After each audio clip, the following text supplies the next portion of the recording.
Welcome to Shootin' the Breeze.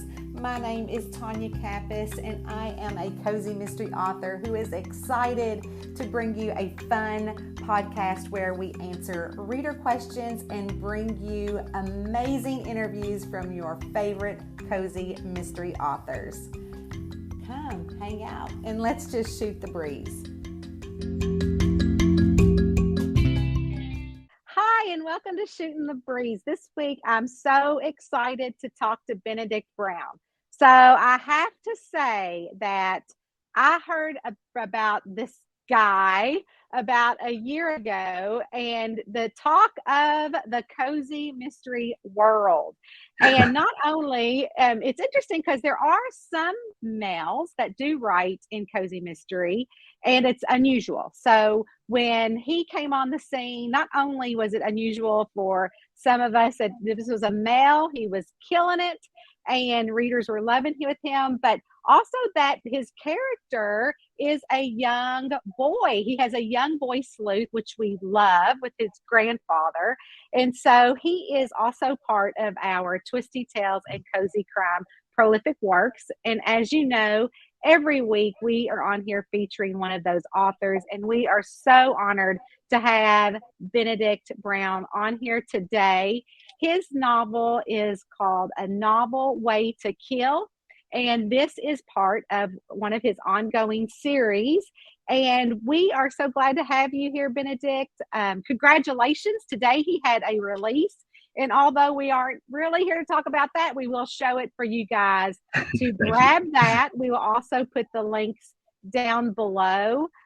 So while we get ready to talk to Benedict, I would like to go ahead and read his bio to you so you get to know him just a smidgen before we get to talking.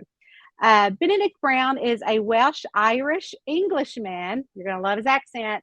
Originally from South London, but now living with his French-Spanish wife and decidedly European daughter that is now 4.5 in, I'm going to mess up these names. You'll have to help me later. Burgos, a beautiful city in the north of Spain. Writing has always been his passion. It was his favorite half an hour a week at primary school, and he started on his first truly abysmal book as a teenager. Wow. So it wasn't a difficult decision for him to study literature at the university, which led to an MA in creative writing. He grew up in a crime fiction family and had made few clumsy attempts at writing one over the years before coming up with the idea for his detective, Izzy Palmer. His second series, set in 1920s, Lord Edgington Investigate, has been a great success, with each of the books becoming bestsellers. So welcome, Benedict. We are so glad that you're here. And yes, I have started reading your collection, your book that is with the Twisty Tales and Cozy Crime collection, and it is so much fun as they are setting off on an adventure. So, can you tell us a little bit about the series before we start talking about A Novel Way to Kill? Sure. Yeah. As I said in my bio, it's my second series. I had a contemporary series before, and this one's set in the 1920s. I'm good friends with a very well-known, very successful writer called Karen Menuhin, and she really mentored me. She had a big success with her Heathcliff Lennox series, and she sort of recommended. I was writing kids' books for a long time, and she really recommended to me to change to mysteries. And I, as it said, I've grown up in a family who loves mysteries, and we've always read a lot of crime fiction. And but I resisted. I wrote contemporary first. But then finally, I moved towards 1920s to historical. My mum's a history teacher. I love history, and Britain's full of it. So it's a real thing in my family as well.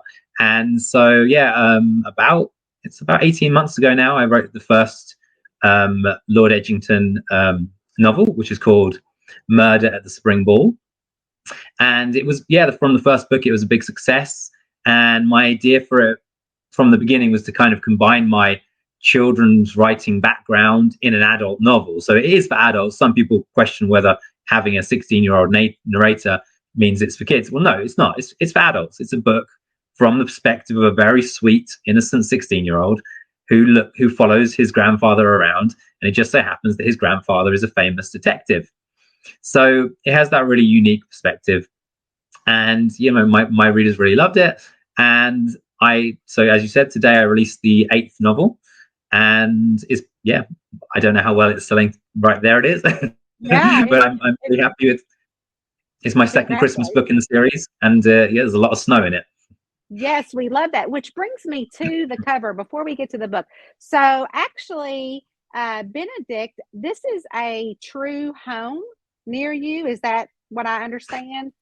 Not quite. I go to a music festival with my family every year. It's a big music festival in the countryside in England, and my 4-year-old daughter comes, and my 80-year-old mum comes, and my brothers and all our friends, and it's a great experience. It's like a huge park, really, and we rent a cottage because my mum is 80, and oh, sorry, I'm making her old. She's 79. I apologize, mother. She's 79. She's 80 next year. We're planning her party. Don't tell her. Yeah. And so we've been going to this cottage for 10 years, and we love it. And it's a really, really pretty little place in the countryside. And I just noticed when I was driving around last time that just like 300 meters away, that's like 300 yards away, there's this the house you can see on the cover is right there. It's an incredible mansion, incredible, I can't think it's 18th century manor. And so I knocked on the door of the neighbors because I was a bit intimidated by the big gate. So I knocked on the door of the neighbors, and they said they're lovely people who live there, and they gave me the phone number. So I rang them up, and 2 minutes later, I was sitting on their incredible terrace with these super, super rich, fancy people, having a drink and talking to them and telling them about my books. And they said I could take pictures. So I took that photo, and my wife's my graphic designer, so she did her magic. And they, with other, because I've approached other houses because it's difficult. All my books have these beautiful historic houses on the front covers, and I've approached other people, and they've normally been like, yeah, do what you like, have use the image, use the name, whatever. And this family were really, really great, but they wanted to kind of keep it a secret, so I'm not allowed to say exactly where it is or the name of the place. And it was quite interesting because they were quite hands-on, so they helped me choose the title, and they liked having input on the cover, so that was fun. It was nice, and I was happy to do it. Oh my goodness. Well, first off, I can't believe that the neighbors would give out their phone number. I mean, that must be like where you are. No, people are like Yeah. small town, Oh friendly yeah. locals, maybe. I don't Yeah. know. But I love that. And there you were. And I remember, or we've talked to obviously other Twisty Tales participants, and we all have those same like graphic design covers, and we have the cat, or in my case, a camper van, and we all have a story. So some of them are actual physically cats of theirs that they Mm, had turned into their cover. mm, And so some are cats of a parent or a friend or a dog of a long time ago that they had. But I've never come across something where you actually put someone's physical house that you went up to them and asked them, which I think is wonderful. And also letting them participate in the production of the title all the way to what the house looked like. I think that's really cool. So are you obviously gifting them a copy, I would assume? Well, yeah, I mean, it doesn't exist in physical form yet, so I might have Right. to produce just one single copy. Yes, I you feel a can bit do bad that. because I've told them they'd have a paperback, but of course, as it's only digital at the moment, I think Correct. you'll allow me that, won't you, Tonya? Yes, I will. Yes, you can do that. But anyway, speaking of A Novel Way to Kill, I am going to, if you don't mind, I'm going to read the blurb, and then we're going to talk a little bit Sure. about this actual installment. Mhm. The description is a grand house in the country, three rival sisters, and a dead man in the garden. It sounds like a case for Lord Edgington. On a trip to meet a family of well known authors in the English countryside, Lord Edgington of Cranley Hall, along with his well meaning grandson and their very loyal golden retriever, is faced with the puzzling case of an elderly man thrown from a window, a lifelong rivalry, and a death foretold in a mystery novel. Will the famous sleuth be able to solve the murder before it's tea time or time for tea? An Agatha Christie style whodunit with a dash of Downton Abbey thrown in. Discover the witty and sparkling 1920s page turner in the best selling Lord Edgington Investigates. So with that, Lord Edgington is an investigator. And his, like we were saying, so he, well, you can tell, I mean, I've started reading it, so I know a little bit about it. But if you want to talk a little bit about how the grandson kind of pushes him to go with them and all that fun stuff. So So the first page of the first book, Lord Edgington has turned 75. So and he's been shut away from the world. He sort of re-engages. So his grandson sort of helps him come back to the world. But he was previously a police officer, a high-level police officer in London, and so he has all the contacts. He is a detective. He's a sleuth, and now he's doing it more as a hobby. And so he and his grandson investigate crimes through the series. But in this particular book, it's got to a point where the grandson, who started off at 16, is now just turning 18, and he's thinking about what he wants to do with his life. And his grandfather is pushing him to become a detective. And so that's kind of the start of the story. And not only is it, set back in the 1920s, but the sisters of this particular are also kind of entertaining. Yeah. With the 16-year-old. So I found myself smiling and giggling throughout this particular book. So in this entire series, does this fall anywhere? Like, I guess as the series progresses, so in the brand new book today that released today, how old is the nephew? Or I mean the grandson? So he's just turned 18. So I think I'm a bit lost in the exact months. Generally, when I release a book, it's the same month as the story. Right. So I think this was October. So he's just turned 18. So I remember when his birthday is. I gave him my birthday. So he was definitely It's just because I completely forgot. With my first detective, I would always forget. So I was like, all right, the second one, I'm gonna make it easy. I'm gonna give him the same birthday as me. So his birthday is the 18th of August. If anyone wants to send him a present, okay. Yes, and I love that, and we are just so thrilled. We have a few other authors that are also doing historicals in our Twisty Tales and Cozy Crime prolific works.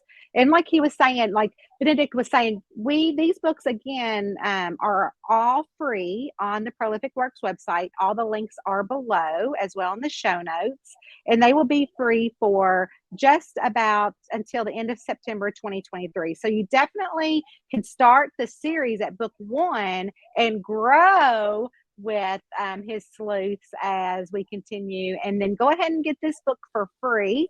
That way, when it's time, if you're ready to have his birthday when he turns 18, you're there. So and you can read the books.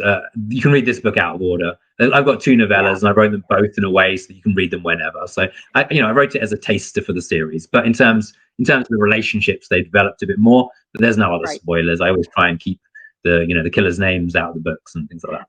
And everybody always says to me, they'll look at you have 8 books. They're like, oh no, they kind of get worried. Is this the end of the series? Because I get a lot of that. I don't want to start reading your series until it's finished, because I like to read straight through. And I'm like, they're really kind of standalones. People don't really understand that with cozy mysteries too much.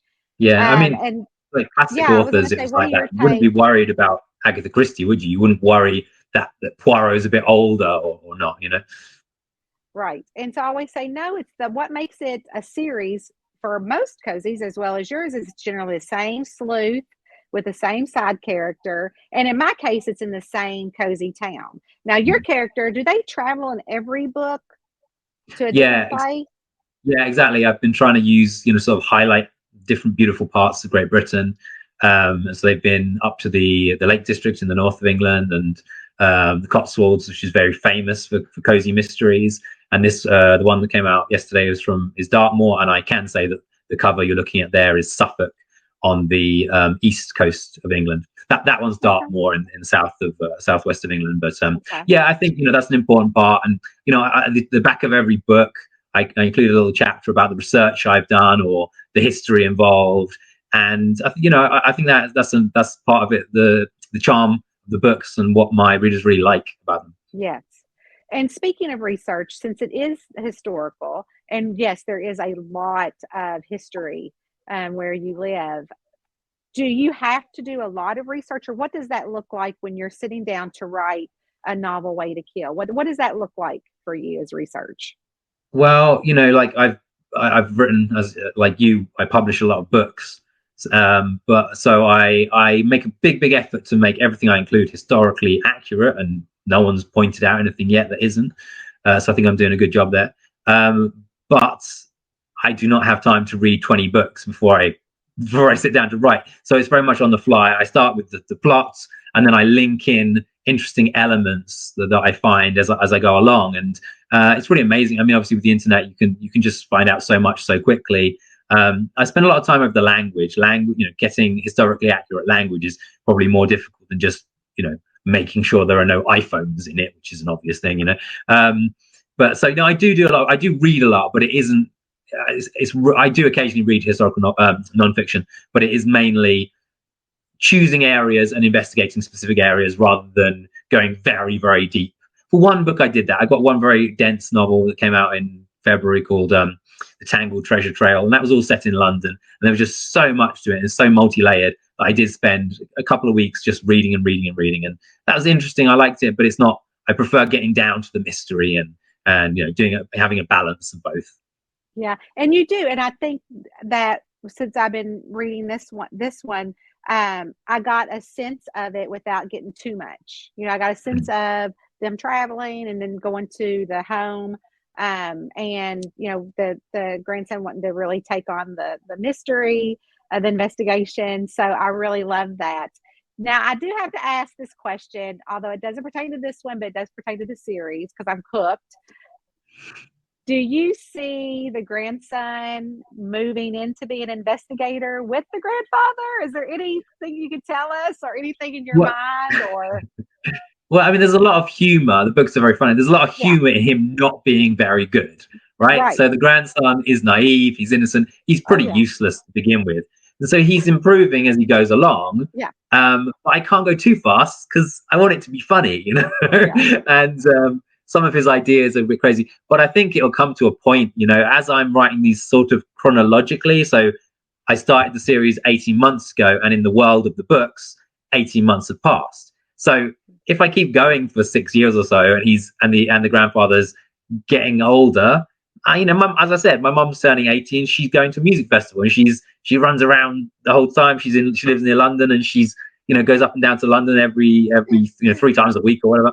So, there's nothing to say an 85-year-old can't be a great detective.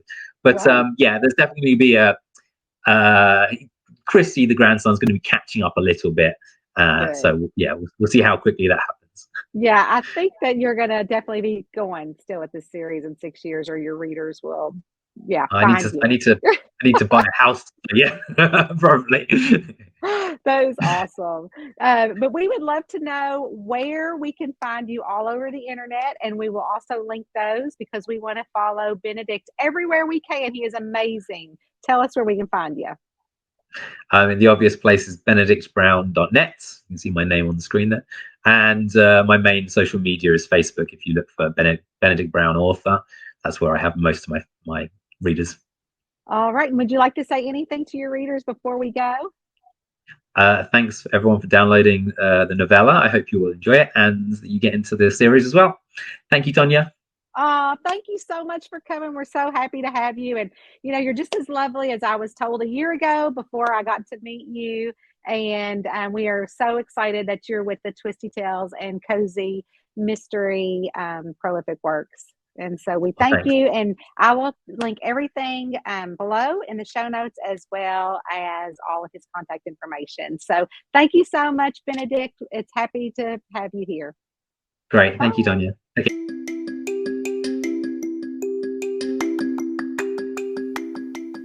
What a fun interview.